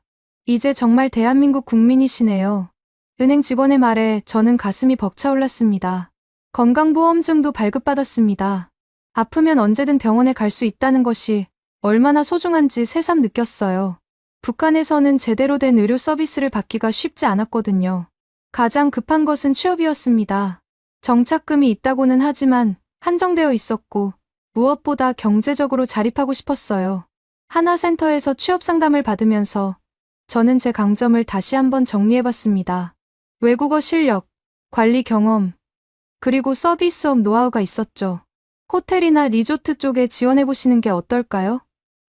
해외 손님들을 상대한 경험이 많으시니까 충분히 경쟁력이 있으실 거예요. 상담사의 조언에 따라 저는 여러 호텔에 이력서를 넣기 시작했습니다. 첫 번째 면접은 서울 시내의 한 호텔이었습니다. 정장을 차려입고 면접장에 들어서는 순간 긴장으로 가슴이 두근거렸어요. 북한에서 오셨다고 하셨는데 적응하는데 어려움은 없으세요? 면접관의 질문에 저는 솔직하게 답변했습니다. 처음에는 많이 낯설었지만 하나원에서 교육을 받으면서 많이 적응했습니다. 특히 외국인 손님들을 상대하는 업무는 자신 있습니다. 다행히 면접관들의 반응은 나쁘지 않았어요. 제 경험에 대해서도 관심을 보였습니다. 일주일 후 합격 소식을 들었을 때 저는 정말 기뻤습니다. 드디어 한국에서의 첫 직장을 구한 것이었어요. 호텔 프런트에서 일하기 시작한 첫날은 정말 긴장되었습니다. 동료들이 어떻게 받아들일지, 업무를 제대로 할 수 있을지 걱정이 많았거든요. 하지만 동료들은 생각보다 친절하게 대해주었습니다. 특히 같은 팀의 이지영 선배는 저를 정말 따뜻하게 도와주었어요. 처음에는 어려우실 거예요. 저도 신입 때 정말 힘들었거든요. 모르는 게 있으면 언제든 물어보세요. 지영 선배의 배려 덕분에 저는 빠르게 업무에 적응할 수 있었습니다. 호텔 업무는 생각보다 복잡했습니다. 예약 시스템 운영, 고객 응대, 각종 서류 처리까지 배워야 할 것이 많았어요. 하지만 해외 식당에서 쌓은 경험이 도움이 되었습니다. 특히 외국인 손님들을 상대할 때는 제가 가진 언어 실력이 빛을 발했어요. 영어와 중국어로 유창하게 대화하는 모습을 보고 동료들도 놀라워했습니다. 정말 대단하세요. 저는 영어 한마디도 제대로 못하는데 동료들의 인정을 받는 것이 큰 보람이었습니다. 한 달 정도 지나자 업무에도 완전히 적응했고 동료들과의 관계도 좋아졌어요. 점심시간에 함께 밥을 먹으며 이야기를 나누는 것이 즐거웠습니다. 언니는 어떻게 그렇게 침착하게 일하세요? 저 같으면 스트레스 받아서 견디지 못할 것 같은데. 후배 직원의 말에 저는 웃었습니다. 북한에서 겪었던 어려움에 비하면 이 정도는 아무것도 아니었거든요. 업무 외에도 한국 생활에 적응하는 과정은 흥미로웠습니다. 마트에서 장을 보는 것부터 시작해서 인터넷으로 물건을 주문하는 것까지 모든 것이 신기했어요. 처음 온라인 쇼핑을 했을 때는 정말 신세계였습니다. 집에서 편안히 앉아서 원하는 물건을 고르고 다음날 집 앞에 배달되다니요. 북한에서는 상상도 할 수 없는 일이었습니다. 대중교통 이용도 배워야 했습니다. 지하철이나 버스를 타는 것이 처음에는 복잡해 보였지만 익숙해지니 정말 편리했어요. 교통카드 하나면 어디든 갈 수 있다는 것이 놀라웠습니다. 가장 감동적이었던 것은 도서관에 간 것이었습니다. 누구나 자유롭게 들어가서 원하는 책을 읽을 수 있다는 것이 믿어지지 않았어요. 북한에서는 금지된 책들이 여기서는 당연하게 비치되어 있었습니다. 이 책들을 다 읽어도 되는 건가요? 사서에게 물어봤을 때 돌아온 답변은 충격적이었습니다. 물론이죠. 마음껏 읽으세요. 집에 가져가서 읽으셔도 되고요. 자유롭게 지식에 접근할 수 있다는 것이 얼마나 소중한지 그때 깨달았습니다. 주말에는 서울 시내를 돌아다니며 한국 문화를 체험했습니다. 경복궁, 남산타워, 명동 등 관광지들을 구경하는 것이 즐거웠어요. 특히 한강에서 치킨과 맥주를 먹으며 야경을 바라보는 시간이 가장 행복했습니다. 이게 진짜 자유구나. 마음속으로 중얼거리며 한강을 바라봤습니다. 아무런 제약 없이 원하는 시간에 원하는 곳에 가서 원하는 것을 할 수 있다는 것이 얼마나 소중한지 새삼 느꼈어요. 하지만 모든 것이 순탄했던 것은 아닙니다. 가끔 차별을 당하는 일도 있었어요. 제가 북한에서 왔다는 것을 알고 이상한 시선으로 바라보거나 예민한 질문을 하는 사람들도 있었습니다. 진짜 북한에서 왔어요? 거기서는 정말 굶어 죽는 사람들이 많나요? 이런 질문을 받을 때마다 마음이 불편했습니다. 호기심은 이해하지만 때로는 상처가 되기도 했거든요. 하지만 대부분의 사람들은 저를 따뜻하게 받아들여 주었습니다. 특히 직장 동료들은 정말 가족처럼 대해주었어요. 같은 민족인데 뭐가 다르겠어요. 그냥 조금 멀리서 온 친구 정도로 생각해요. 지영 선배의 말에 저는 정말 고마웠습니다. 3개월이 지나자 저는 완전히 한국 생활에 적응했습니다. 업무도 능숙해졌고 일상생활에서도 큰 어려움이 없었어요. 무엇보다 정신적으로 안정감을 찾았습니다. 하지만 여전히 가족들에 대한 그리움은 있었습니다. 부모님과 동생은 지금 어떻게 지내고 계실까요? 제가 탈북한 것 때문에 어려움을 겪고 있지는 않을까요? 그런 생각을 할 때마다 가슴이 아팠지만 제가 선택한 길이 옳다는 확신은 변하지 않았습니다. 자유롭게 살 수 있다는 것, 진실을 알 권리가 있다는 것, 그것이 얼마나 소중한지 매일 느끼고 있었거든요. 어느 날 저녁, 집에 돌아와서 뉴스를 보다가 북한 관련 소식이 나왔습니다. 여전히 어려운 상황이 계속되고 있다는 내용이었어요. 그 소식을 보며 저는 다시 한번 제 선택이 옳았다는 것을 확신했습니다. 언젠가는 모든 사람들이 이런 자유를 누릴 수 있게 될 거야. 창밖을 바라보며 혼잣말을 했습니다. 그것이 제가 품고 있는 가장 큰 소망이었어요. 한국에서의 생활이 1년을 넘어가면서 저는 점점 더 안정적인 삶을 살게 되었습니다. 호텔에서의 업무도 능숙해졌고 동료들과의 관계도 깊어졌어요. 무엇보다 제가 진짜로 한국 사회의 일원이 되어가고 있다는 느낌이 들었습니다. 그런데 어느 날 호텔에 특별한 손님이 오셨어요. 50대 중반쯤으로 보이는 신사분이었는데 체크인을 하시면서 저에게 말을 걸었습니다. 혹시 북한에서 오신 분이신가요? 갑작스러운 질문에 저는 당황했습니다. 어떻게 아셨을까요? 네, 맞습니다. 어떻게 아셨나요? 말투로 알 수 있어요. 저도 북한에서 온 지 15년 되었거든요. 그분은 김태호라고 하시는 선배 탈북민이셨습니다. 지금은 작은 무역회사를 운영하고 계신다고 하더군요. 처음에는 정말 어려웠는데 지금은 이렇게 안정된 생활을 하고 있어요. 시간이 답입니다. 태우 형님의 말씀이 큰 위로가 되었습니다. 저보다 먼저 이 길을 걸어오신 분의 조언이었거든요. 혹시 시간 되실 때 커피 한잔 하시죠. 도움이 될 만한 이야기를 해드릴 수 있을 것 같은데요. 며칠 후 저는 태우 형님과 만나 뵙게 되었습니다. 강남의 한 카페에서 만났는데 그분의 이야기는 정말 감동적이었어요. 저도 처음에는 식당에서 설거지부터 시작했어요. 말도 제대로 안 통하고 문화도 달라서 정말 힘들었죠. 태우 형님도 저와 비슷한 어려움을 겪으셨다고 했습니다. 하지만 포기하지 않고 열심히 노력한 결과 지금은 성공한 사업가가 되셨어요. 중요한 건 절대 포기하지 않는 거예요. 그리고 한국 사람들과 적극적으로 어울리는 것도 필요하고요. 그분의 조언을 듣고 저는 더욱 적극적으로 한국 생활에 임하기로 했습니다. 태우 형님을 통해 저는 탈북민 모임에도 참여하게 되었습니다.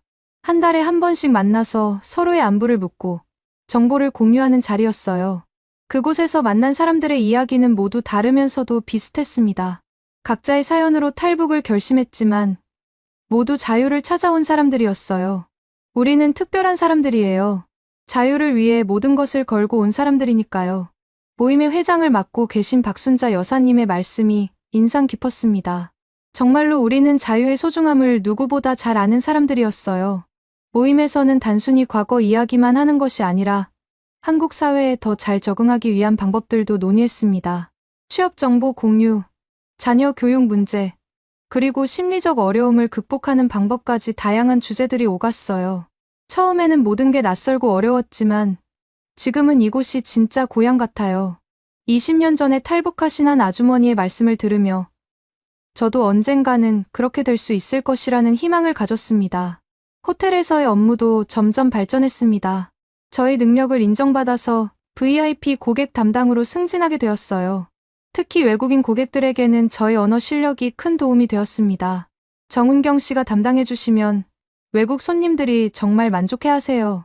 매니저님의 칭찬을 들을 때마다 저는 뿌듯했습니다. 제가 가진 경험과 능력이 인정받고 있다는 느낌이었거든요.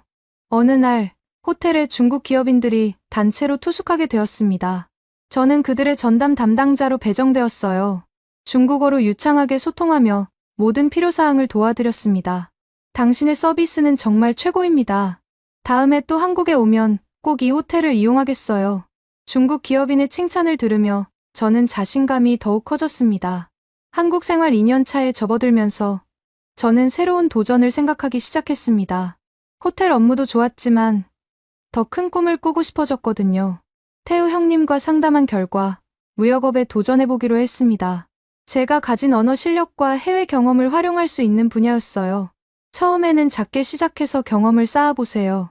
그러다 보면 기회가 올 거예요. 형님의 조언에 따라 저는 퇴근 후 시간을 활용해서 무역 관련 공부를 시작했습니다. 무역 실무 과정을 수강하면서 만난 사람들은 대부분 젊은 청년들이었습니다. 처음에는 나이 차이 때문에 어색했지만 함께 공부하다 보니 금방 친해졌어요. 누나는 정말 열정적이세요. 저보다 훨씬 열심히 하시는 것 같아요. 함께 수업을 듣는 20대 후반의 이민호 군이 말했습니다. 저는 웃으며 답했어요. 늦게 시작한 만큼 더 열심히 해야죠. 공부를 하면서 저는 한국의 경제 시스템에 대해 더 깊이 이해하게 되었습니다. 자유시장 경제의 원리, 국제무역의 메커니즘, 그리고 기업가 정신까지.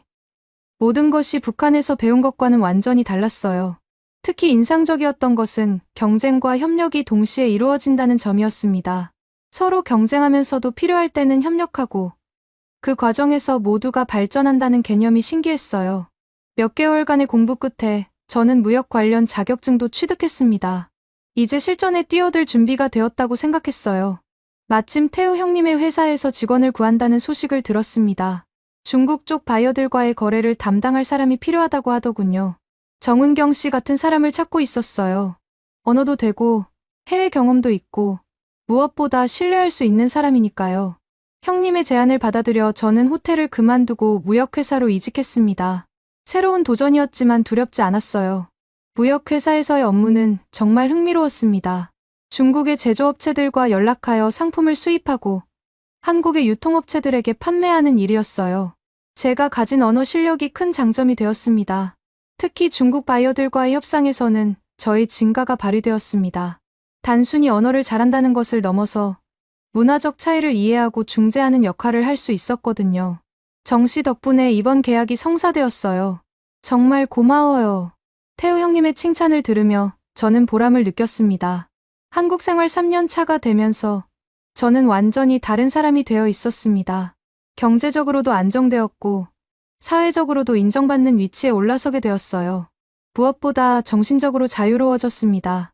더 이상 누군가의 감시를 받지 않고 제가 원하는 대로 생각하고 행동할 수 있다는 것이 얼마나 소중한지 매일 느꼈어요. 주말에는 여행도 다니고 새로운 사람들도 만나며 풍요로운 삶을 살았습니다. 제주도, 부산, 경주 등 한국의 아름다운 곳들을 구경하는 것이 큰 즐거움이었어요. 이런 게 진짜 삶이구나. 여행지에서 자유롭게 사진을 찍고 SNS에 올리며 혼잣말을 했습니다. 아무런 제약 없이 제 일상을 공유할 수 있다는 것이 신기했어요. 하지만 여전히 마음 한구석에는 그리움이 있었습니다. 가족들에 대한 그리움, 그리고 아직도 자유를 누리지 못하고 있는 북한 주민들에 대한 안타까움이었어요. 언젠가는 모든 사람들이 이런 자유를 누릴 수 있게 될 거야. 그것이 제가 품고 있는 가장 큰 소망이었습니다. 그리고 그날이 올 때까지 저는 제가 할 수 있는 일들을 해나가기로 했어요. 탈북민 후배들에게 조언을 해주는 것, 한국 사회에 북한의 실상을 알리는 것, 그리고 통일을 위한 작은 노력들을 하는 것. 이런 것들이 제가 할 수 있는 일이라고 생각했습니다. 자유는 공짜로 주어지는 게 아니에요. 스스로 쟁취하고 지켜나가야 하는 거죠. 후배 탈북민들에게 항상 하는 말이었습니다. 저 역시 그렇게 자유를 쟁취했고 지금도 그 자유를 소중히 지키며 살아가고 있어요. 그 외국인 손님의 한마디로 시작된 제 인생의 변화는 이제 완전히 새로운 차원에 도달했습니다. 저는 더 이상 과거의 정은경이 아니라 진정한 자유를 누리는 새로운 정은경이 되었어요. 지금 제가 여러분께 들려드린 이야기는 단순한 개인의 경험담을 넘어서는 의미를 담고 있습니다. 한 사람이 진실을 마주하고 자유를 향해 걸어간 여정이지만 동시에 아직도 많은 사람들이 겪고 있는 현실이기도 하죠. 그 외국인 손님이 던진 한마디, 당신 나라에서 굶어 죽는 사람들이 너무 많다는 말은 제 인생을 완전히 바꿔놓았습니다. 그 순간의 3초가 제게는 평생의 전환점이 되었어요. 진실을 아는 것이 때로는 고통스럽지만 그 진실이 저를 자유로 이끌어 주었습니다. 한국에 온 지 이제 5년이 지났습니다. 무역회사에서의 경험을 바탕으로 작은 사업도 시작했고 경제적으로도 완전히 자립했어요. 무엇보다 정신적으로 자유로운 삶을 살고 있습니다. 매일 아침 눈을 뜰 때마다 감사함을 느낍니다. 아무도 저를 감시하지 않는 하루가 시작된다는 것. 제가 원하는 생각을 하고 원하는 말을 할 수 있다는 것. 그리고 제 의지로 제 인생을 결정할 수 있다는 것에 대해서 말이죠. 물론 쉬운 길은 아니었습니다. 언어의 차이, 문화적 차이, 그리고 무엇보다 가족들을 두고 온 죄책감과 그리움은 지금도 제 마음 한구석에 남아 있어요. 하지만 후회는 없습니다. 제가 선택한 이 길이 옳다는 확신은 날이 갈수록 더 커지고 있거든요. 지금 저는 탈북민 후배들을 돕는 일도 하고 있습니다. 제가 겪었던 어려움을 후배들이 조금이라도 덜 겪을 수 있도록 도움을 주고 있어요. 한국 사회 적응 과정에서 멘토 역할을 하기도 하고 취업 정보를 공유하기도 합니다. 누나 덕분에 용기를 낼 수 있었어요. 저도 누나처럼 당당하게 살고 싶어요. 후배들의 이런 말을 들을 때마다 보람을 느낍니다. 제 경험이 다른 사람들에게 도움이 된다는 것이 얼마나 뜻깊은 일인지 모르겠어요. 한국 사람들에게도 북한의 실상을 알리는 일을 하고 있습니다. 많은 분들이 북한에 대해 잘못 알고 있거나 무관심한 경우가 많더라고요. 저는 제가 직접 경험한 것들을 바탕으로 진실을 전하려고 노력하고 있습니다. 같은 민족인데 이렇게 다를 수가 있나요? 제 이야기를 듣고 놀라는 한국 분들을 볼 때마다 분단의 현실이 얼마나 안타까운지 새삼 느끼게 됩니다. 가끔 북한에 있는 가족들 생각이 날 때면 가슴이 아픕니다. 부모님은 지금 어떻게 지내고 계실까요? 동생은 건강하게 잘 있을까요? 제가 탈북한 것 때문에 어려움을 겪고 있지는 않을까요? 이런 생각들이 밤잠을 설치게 할 때도 있지만 저는 언젠가 다시 만날 수 있을 것이라는 희망을 포기하지 않습니다. 그리고 그때가 되면 제가 왜 이런 선택을 했는지 이해해 주실 것이라고 믿어요. 통일에 대한 꿈도 여전히 간직하고 있습니다. 언젠가는 한반도에서 모든 사람들이 자유롭게 살 수 있는 날이 올 것이라고 믿어요. 그리고 그날을 위해 제가 할 수 있는 작은 노력들을 계속해 나가고 있습니다. 탈북민들의 성공적인 정착 사례가 되는 것도 통일을 위한 준비라고 생각해요. 북한 주민들이 한국 사회에 와서도 충분히 잘 살 수 있다는 것을 보여주는 것이죠. 요즘에는 대학원 진학도 준비하고 있습니다. 국제무역학을 더 깊이 공부해서 전문가가 되고 싶어요. 그리고 언젠가는 남북한의 경제통합에 도움이 될 수 있는 일을 하고 싶습니다. 꿈은 포기하지 않는 사람에게만 이루어진다는 말이 있잖아요. 저는 절대 포기하지 않을 거예요. 자유를 향한 꿈, 가족과의 재회에 대한 꿈, 그리고 통일된 조국에 대한 꿈을 끝까지 품고 살아갈 것입니다. 지금도 북한에는 진실을 모른 채 살아가는 많은 사람들이 있을 것입니다. 저처럼 우연한 기회에 진실을 알게 되어 혼란스러워하는 사람들도 있을 거고요. 그런 분들에게 제 이야기가 작은 희망이 되었으면 좋겠습니다. 진실을 아는 것이 때로는 고통스럽지만 그 진실이 궁극적으로는 자유로 이끌어준다는 것을 알려드리고 싶어요. 그리고 자유를 향한 첫걸음을 내딛는 것이 아무리 두렵고 어려워도 그 용기가 새로운 인생을 선물해준다는 것도 말이죠. 한국에서 만난 모든 분들에게도 감사의 마음을 전하고 싶습니다. 낯선 땅에 온 저를 따뜻하게 받아주시고 가족처럼 대해주신 덕분에 지금의 제가 있을 수 있었어요. 같은 민족이라는 것이 단순한 혈연을 넘어서 진정한 사랑이라는 것을 느꼈습니다. 앞으로도 저는 자유의 소중함을 잊지 않고 살아갈 것입니다. 그리고 아직 자유를 누리지 못하는 모든 분들이 하루빨리 진정한 자유를 만끽할 수 있기를 기도하며 살아갈 거예요. 외국인 손님의 그 한마디로 시작된 제 인생의 변화는 이제 끝이 아니라 새로운 시작입니다. 더 많은 사람들에게 희망을 주고 더 나은 세상을 만드는 데 기여하는 삶을 살고 싶어요. 자유는 공기와 같아서 있을 때는 그 소중함을 모르지만 없으면 살 수 없는 것입니다. 저는 그 자유의 소중함을 누구보다 잘 알고 있는 사람으로서 그 자유를 지키고 나누는 삶을 살아가겠습니다. 3초 만에 제 인생을 바꾼 그 진실의 한마디가 이제는 더 많은 사람들에게 희망의 메시지가 되기를 간절히 바랍니다. 그리고 언젠가는 이런 이야기가 더 이상 필요 없는 모든 사람이 자유롭게 살 수 있는 세상이 오기를 꿈꿉니다. 분단위 사람들은 앞으로도 분단 현실을 살아가는 사람들의 진솔한 이야기를 전해드리겠습니다. 구독과 좋아요는 더 많은 이야기를 전하는 데 큰 힘이 됩니다. 시청해 주셔서 감사합니다. 감사합니다. 감사합니다. 감사합니다. 감사합니다. 감사합니다. 감사합니다. 감사합니다. 감사합니다.